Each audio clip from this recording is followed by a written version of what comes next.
Joining us now from the annual conference of the Rabbinical Center of Europe is the head of the center, Rabbi Menachem Margolin. Shalom. Shalom, Eni. So this is an annual conference. What can you tell us about the topics that you're focusing on this year? Well, basically the main topic the rabbis will discuss during this conference is the main subject, which basically is the biggest challenge for the rabbis, which is how could we bring over 80% of European Jewry, who as of today are not connected with any Jewish community or organization, how the rabbis could outreach and get them to be involved in the Jewish life. Now, in wake of the rise of anti-Semitism, would you say that although we don't want to be thankful to anti-Semitism, but would you say that anti-Semitism helps in terms of having people want to connect more to the Jewish community, to their roots?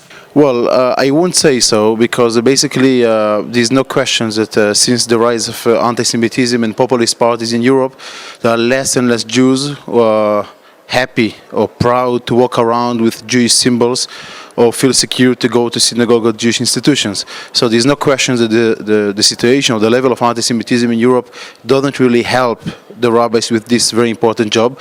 However, the rabbis have still a very important mission to try to get to any Jew who, as of today, live in Europe, but right now does not keep any contact with the Jewish community, and try to outreach and get him again back to Jewish life. Now, on this mission, as you're trying to connect people to Judaism, what really works? Is it connecting people to the Torah of Israel? Is it connecting them to the people of Israel?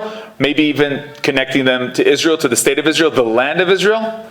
Well, there's no one answer. There are many different people, as you could imagine, and every person have completely other things that and his interest. So, of course, there are people who will come to the communities if the community will provide cultural events. There are those who will come if the community will provide religious activities, but with a specific standard.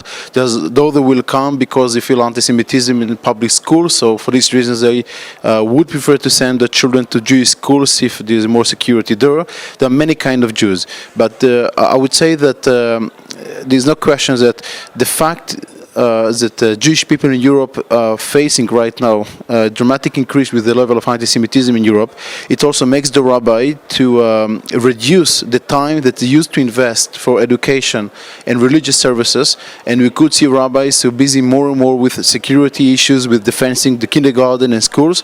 So all those we of course try to speak how the rabbis could outreach and get to more and more Jews, but at the same time we cannot avoid the main issue right now in Europe, which is the level of security for the Jewish people. So really regarding this issue of security, how much is this really the role of the rabbis, the community leaders?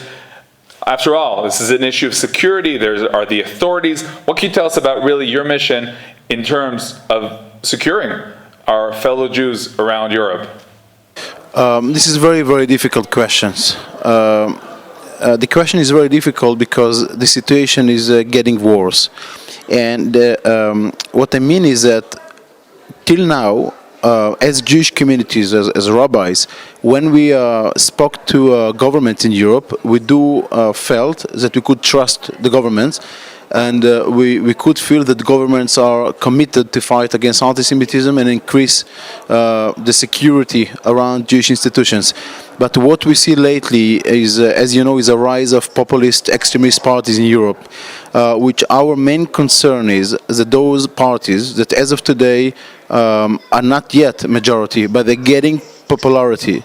And we are afraid that those parties, at a certain point, maybe even sooner than expected, will become the governments of Europe. So there's no question that if an anti-Semitic party will run a government in Europe, we won't feel the same trust with them as we could still feel with the government as of today.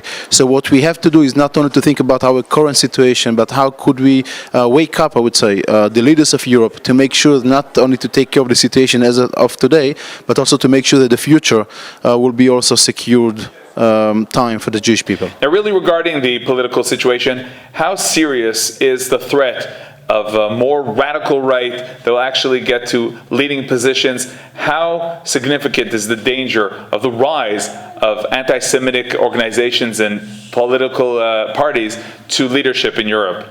I would say that thank God we are not there yet. but I believe that you are very close to the red line.